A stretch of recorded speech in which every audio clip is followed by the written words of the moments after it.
ஜெய் ஸ்ரீ மாத்ரே நமக. ஜெய் குருதத், ஜெய் குரு பரசுராம்.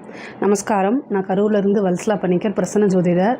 இன்றைக்கி நம்ம 2024 ஆண்டுக்குரிய ராசி பலன்கள் ரிஷப ராசிக்கு எப்படி இருக்குது அப்படிங்கிறத நம்ம பார்க்க போகிறோங்க. ரிஷப ராசியை பொறுத்த வரைக்கும் இந்த ஆண்டு எப்படி, அதாவது கிரகங்கள் அன்னைக்கு வருஷப்பிறப்புது இல்லையா, அன்னைக்கு கிரகங்களுடைய பொசிஷன் என்னன்னு பார்க்கலாம். உங்கள் ராசியை பொறுத்த வரைக்கும் குரு 12ஆம் இடத்துல இருக்கார். ராகு அதிர்ஷ்டத்தை கொடுக்கக்கூடிய 11ஆம் இடத்துல இருக்கார். இந்த வருஷம் மக நட்சத்திரம் சிம்ம ராசியில் பிறக்குது. திதி பிறக்கக்கூடிய அதாவது இந்த 2024ஆம் ஆண்டு பிறக்கக்கூடிய திதி பஞ்சமி திதி. கரணம் கவலவ கரணத்தில் பிறக்குது. அதாவது மக நட்சத்திரத்தில் பிறக்குதுன்னு சொன்னேன். அதுக்கப்புறம் 5ஆம் இடத்துல உங்களுக்கு கேது இருக்காருங்க. மக நட்சத்திரத்தில் பிறக்குது. இந்த மக நட்சத்திரம் கேதுவோடைய நட்சத்திரம். அந்த கேது உங்கள் ராசிக்கு 5ஆம் இடத்துல இருக்குது. 5ஆம் இடம்ங்கிறது லக்ஷ்மி கடாட்சமான ஸ்தானம், அதிர்ஷ்டம் நிறைந்த ஸ்தானம் தான் 5ஆம் இடம். அதே மாதிரி 7ஆம் இடத்துல புதன் சுக்கிரன் 2 பேரும் இருக்காங்க. உங்கள் ராசிக்கு அஷ்டம ஸ்தானத்தில் சூரியன் செவ்வாய் இருக்குது. 10ஆம் இடத்துல சனி, 11ஆம் இடத்துல ராகு இருக்குது. இதுதான் இந்த 2024 பிறக்குது இல்லையா, வருஷம் பிறக்குது இல்லையா, அந்த டைமில் உங்கள் ராசி அமைப்புப்படி கிரகங்களுடைய நிலைகள்ங்க. பொதுவாக இந்த வருஷம் உங்களுக்கு எப்படி இருக்குது அப்படின்னா ரொம்ப அருமையாக இருக்குது.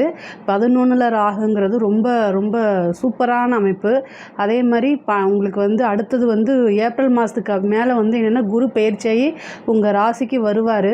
பொதுவாக ஜென்ம குரு நல்லது இல்லைன்னா கூட 11ஆம் அதிபதி அவர் உங்களுடைய அஷ்டமமும் அவரே தான், அதாவது 8 கூடியவரும் அவரே தான், 11 கூடியவரும் அவரே தான்.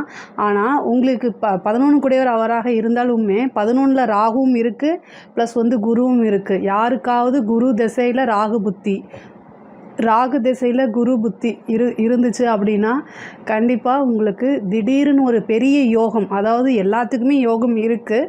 பர்டிகுலராக நான் சொன்ன திசா புத்தி, அதாவது ராகு திசையில் குரு புத்தி, குரு திசையில் ராகு புத்தி இருக்குது அப்படின்னா கண்டிப்பாக உங்களுக்கு மிகப்பெரிய அதிர்ஷ்டம் காத்துக்கிட்டு இருக்கு. நீங்கள் செய்யக்கூடிய செயல் மூலிமா தான் அதிர்ஷ்டம் வரும். அப்போது நீங்கள் கரெக்டாக செய்கிறீங்களா அப்படிங்கிறத செக் பண்ணுறது மட்டும்தான் இந்த வருஷத்தில் உங்களுக்கு வேலை. இந்த தசாபுத்தி நடந்துட்டுருக்கவங்களுக்கு பர்டிகுலராக இதை நான் சொல்கிறேங்க. அதே பொதுவாக தொழில் ஸ்தானம் உங்களுக்கு எப்படி இருக்குது அப்படின்னா 10ஆம் இடத்துல சனி வந்திருக்காரு.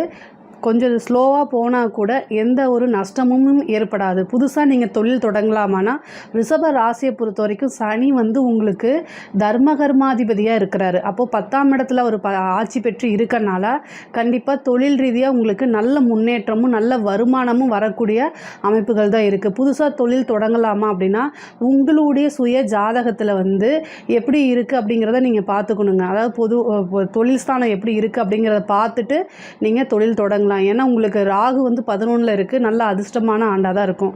அதே மாதிரி உத்தியோகத்தில் உத்தியோகத்தில் இருக்கவங்களுக்கு திடீர்னு ஒரு ப்ரொமோஷன் கிடைக்கும். அதாவது உங்களுக்கு முன்னாடி ஒரு சீனியாரிட்டி இருந்தால் கூட அவங்களுக்கு ஏதாவது ஒரு அலிகேஷன் மூலிமா போயிட்டு திடீர்னு நீங்கள் எதிர்பார்த்துருக்கவே மாட்டீங்க, உங்களுக்கு வரக்கூடிய அமைப்புகள்லாம் இருக்குங்க. அதாவது அதிர்ஷ்டம் அப்படிங்கிறது இப்படித்தான் அப்படின்னு ஒரு வரையறை கிடையாது. அது எப்படி வேணால் வரலாம். ஆனால் நீங்கள் உங்களோட எஃபர்ட்டை போட்டுட்டு உங்களோட செய்கை, அதாவது உங்களுடைய செயலில் நீங்கள் கவனத்தோடு இருந்தாலே எல்லா விஷயமும் உங்களுக்கு தன்னால் தேடி வரும். அது இல்லாமல் 5ல் இருக்கக்கூடிய கேது திடீர்னு ஒரு அதிர்ஷ்டம், அதே மாதிரி நல்ல ஞானம், பெரிய பெரிய ஆள்களுடைய தொடர்புகளை ஏற்படுத்தி கொடுக்குங்க. அதாவது தொடர்பு அப்படின்னா திடீர்னு நீங்கள் எதிர்பார்த்துருக்கவே மாட்டீங்க, அவங்களுடைய பிளெஸ்ஸிங்ஸ் கிடைக்கும், அவங்களுடைய கைடு, அதாவது ஒரு குருநாதராக இருந்தாங்க ஒரு கைடு கிடைக்கும். அதே மாதிரி இறையருள் நிறைய உங்களுக்கு வரும். அதாவது இந்த தெய்வத்தை நீங்கள் உபாசனை எடுக்கலாமான்னு யோசிச்சுட்டு இருக்கீங்க அப்படின்னா அந்த தெய்வத்து மூலிமா உங்களுக்கு ஏதோ ஒரு செய்திகள் வரும். உபாசனை எடுப்பீங்க, ஒரு பெரிய குருமாரை சந்திப்பீங்க. அதே மாதிரி நீண்ட தூர பிரயாணங்கள் போகக்கூடிய அமைப்பு இருக்குது. ஒரு சிலருக்கு வெளிநாடு யோகம், அதாவது 11ல் இருக்கக்கூடிய ராகு திடீர்னு வெளிநாடு யோகம்லாம் இருக்குது. வேலை கிடைக்குமா அப்படின்னா தாராளமாக கிடைக்கும். 10ல் சனி வந்திருக்காரு. தொழில் மூலிமா உங்களுக்கு ஆதாயமும் இருக்குது. அதே நேரத்தில் வேலை படித்து முடிச்சுட்டு வேலை கிடைக்காம வெயிட் பண்ணிட்டு இருக்கவங்களாம் இந்த டைமில் ட்ரை பண்ணுங்கள். அதிர்ஷ்டமாக இருக்கனால உங்களுக்கு கண்டிப்பாக வேலை கிடைக்கும். ஏன்னா 11ல் ராகு இருக்கு இல்லையா, அது அதிர்ஷ்டம் தான், திடீர்னு அதிர்ஷ்டம். அதாவது உங்களுக்கு அஷ்டமாதிபதியும் 11ஆம் அதிபதியும் ஒருவரே இருக்கனால உங்களுக்கு அதிர்ஷ்டம் திடீர்னு வருங்க. எதிர்பார்த்துருக்க மாட்டீங்க, திடீர்னு ஒரு அமௌண்ட் வந்துடும். எப்படி வந்ததுன்னே தெரியாது. அந்த மாதிரி ஒரு அமைப்புகள் இந்த வருஷம் உங்களுக்கு இருக்குங்க. இந்த வருஷத்தை பொறுத்த வரைக்கும் குரு பயிற்சி ஒன்று தான் இருக்குது. மீதி எல்லாமே ஆல்ரெடி பயிற்சியானது தான். இந்த 2024க்கு முன்னாடி ராகுக்கு எதெல்லாம் பயிற்சி ஆகிடுச்சு, அதே மாதிரி சனியும் பயிற்சி ஆகிடுச்சு.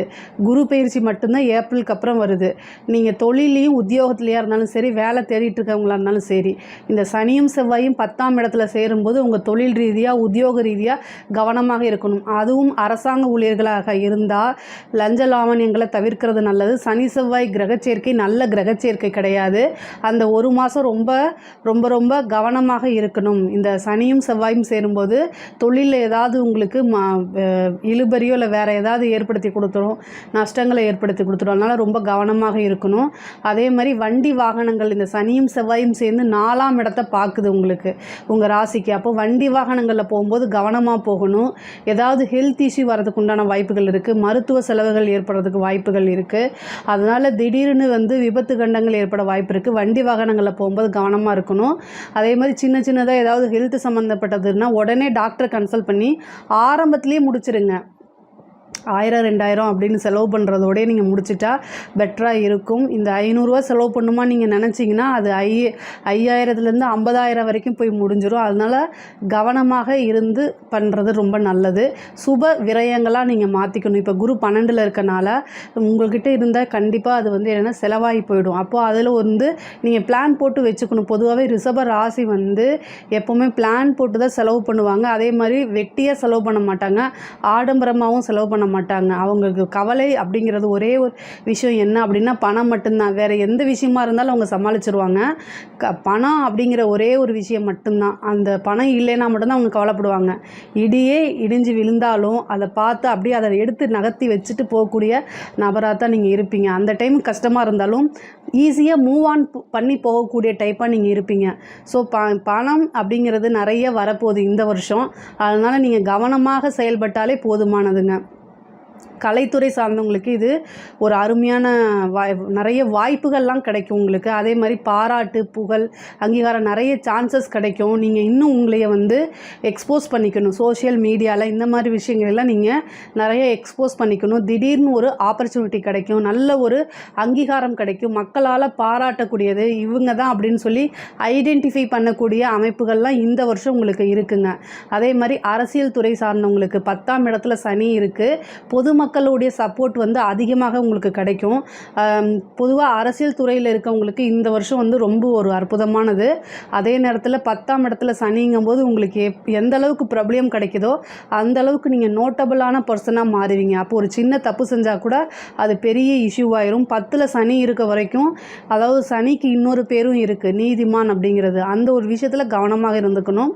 அரசியலில் இருந்துட்டு சில விஷயங்களை நம்ம பண்ண முடியாது, இருந்தாலும் ரொம்ப கவனமாக தான் நீங்கள் போகணும். அதே மாதிரி பெண்களை பொறுத்த வரைக்கும் 11ல் இருக்கக்கூடிய ராகு நல்ல அதிர்ஷ்டத்தை கொடுக்கக்கூடிய ஆண்டு. புதுசாக நீங்கள் புதுசாக இப்போ தொழில் தொடங்கணும், பெண்கள் வீட்டில் இருந்துகிட்டே ஆன்லைன் பிஸ்னஸ் பண்ணுறது, இந்த மாதிரி விஷயங்களெல்லாம் நீங்கள் தாராளமாக பண்ணலாங்க. அதாவது 11ல் ராகு இருக்குது. அதே மாதிரி ஏப்ரலுக்கு அப்புறம் உங்களுக்கு என்னென்னா 12ல் இருக்க குரு உங்களுடைய ஜென்ம ராசிக்கே வராரு. அவர் 11ஆம் அதிபதியாக இருந்தாலும் 8க்கும் அவர் தான் அதிபதி. அப்போ நீங்கள் என்ன செய்யணும் அப்படின்னா, நீங்கள் பேசக்கூடிய பழகக்கூடிய நபர்கள்கிட்ட ரொம்ப கவனமாக இருக்கணும். 8ங்கிறது தேவையில்லாத அவமானங்களை தேடி தந்துடும், தேவையில்லாத சிக்கல்களில் தேடி தந்துருங்க. அதனால் அதுவும் குரு அப்படிங்கும்போது நீங்கள் கரெக்டாக, குருன்னா என்ன, டீச்சருங்க. டீச்சர் நம்மக்கிட்ட என்ன செய்வாங்க, அடிப்பாங்க. எப்போ தப்பு செஞ்சால் அடிப்பாங்க, சும்மா இருக்கும்போது அடிக்க மாட்டாங்க. அதே மாதிரி கரெக்டாக சொல்லி கொடுப்பாங்க. அப்போது நீங்கள் என்ன செஞ்சுக்கணும் அப்படின்னா, உங்களுக்கு நீங்களே டீச்சராக மாறிக்கணும். நம்ம செய்கிறது தப்பா ரைட்டா அப்படிங்கிறத ஒரு செகண்ட் யோசித்து பார்த்து உங்களோட செயல்கள் எல்லாமே செய்யுங்க. கண்டிப்பாக சக்ஸஸ் ஆயிரும். ஏன்னா உங்களுக்கே அது தெரியும், இது எது ரைட்டு எது தப்பு அப்படிங்கிறது. ஸோ இந்த ஒரு விஷயத்தில் பெண்கள் கவனமாக இருக்கணும். அதே மாதிரி படிக்கக்கூடிய குழந்தைங்களுக்கு படிப்பு ஸ்தானத்தை சனி பார்த்துட்ருக்காரு. குழந்தைங்க படிப்பில் நிறைய தடை இருக்குது. அது என்னென்னா பொதுவாகவே 4ஆம் இடத்தை சனி பார்த்துச்சு அப்படின்னா படிக்கக்கூடியதில் ட்ராபேக் ஆகும். அதுவும் இந்த காலத்தில் ஃபோன் மூலிமா தான் எல்லாமே, அவங்களுக்கு ஹோம்ஒர்க்கே ஃபோனில் தான் வருது. அதனால் பேரண்ட்ஸ் நீங்கள் என்ன நினச்சிட்ருப்பீங்கன்னா, குழந்தைங்க ஃபோனில் தான் படிச்சுட்ருக்காங்கன்னு நினைப்பீங்க. அவங்க வேறு இன்ஸ்டா பக்கம் போகலாம், வேறு ஏதாவது போகலாம். அதனால் அவங்க என்னென்ன ஆப்ஸ் எல்லாம் யூஸ் பண்ணுறாங்க. பேரண்ட் கண்ட்ரோலில் தான் மொபைல் இருக்கணும். அதை நீங்கள் வந்து ரொம்ப கவனம் செலுத்துறது ரொம்ப ரொம்ப முக்கியமானது. ஏன் அப்படின்னா 5ஆம் இடத்துக்கு வந்திருக்கக்கூடிய கேது சில பேர்த்துக்கு காதல் உணர்வை தூண்டி விடுவார். 5ஆம் இடம் தான் வந்து காதல். ஸோ காதல் உணர்வை தூண்டி விடுவார். பெண்களாக இருந்தாலும் சரி, பெண் குழந்தைகளாக இருந்தாலும் சரி. அதாவது ஆண் குழந்தைங்களுக்குமே நான் சொல்கிறேன். அதாவது குழந்தைங்க அப்படின்னா எது வரைக்கும்னா +2 வரைக்கும், காலேஜ் படிக்கிற வரைக்கும். அவங்க தனியாக ஏர்னிங்ஸ் பண்ணுற வரைக்கும் உங்களுக்கு குழந்தைகள் தான். அதனால் கண்டிப்பாக கவனம் செலுத்தணும். தேவையில்லாத காதல் வலையில் போய் சிக்கி மாட்டிடாமல் பாதுகாக்க வேண்டியது உங்களுடைய பெற்றோர்களுடைய கடமை. அதனால் அந்த விஷயத்தில் ரொம்ப கவனமாக இருக்கணும். திருமணம் அப்படிங்கிற ஒரு விஷயம் வந்து பார்த்திங்கன்னா, திருமணத்துக்கு வந்து குருபலன் வரப்போகுது.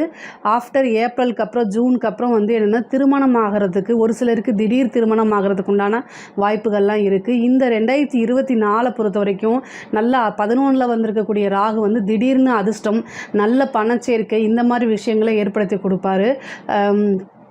பொதுவாகவே ரிஷப ராசிக்கு நல்ல அதிர்ஷ்டம் கொடுக்கணும் அப்படின்னா வியாழக்கிழமை இந்திர பகவான் வழிபாடும் ராகு காலத்தில் துர்க்கை வழிபாடும் பண்ணுங்கள். திடீர்னு ஒரு அதிர்ஷ்டம், திடீர்னு பொருளாதார உயர்வு, இந்த மாதிரி விஷயங்கள்லாம் வருங்க. இந்த 2024 பொறுத்த வரைக்கும் உங்களுக்கு நீங்கள் பண்ணக்கூடிய முயற்சிகள் எல்லாமே உங்களுக்கு சக்ஸஸாக அமைகிறதுக்கு உங்களோட சேர்ந்து இறைவனை நானும் பிரார்த்திக்கிறேன். நன்றி, வணக்கம்.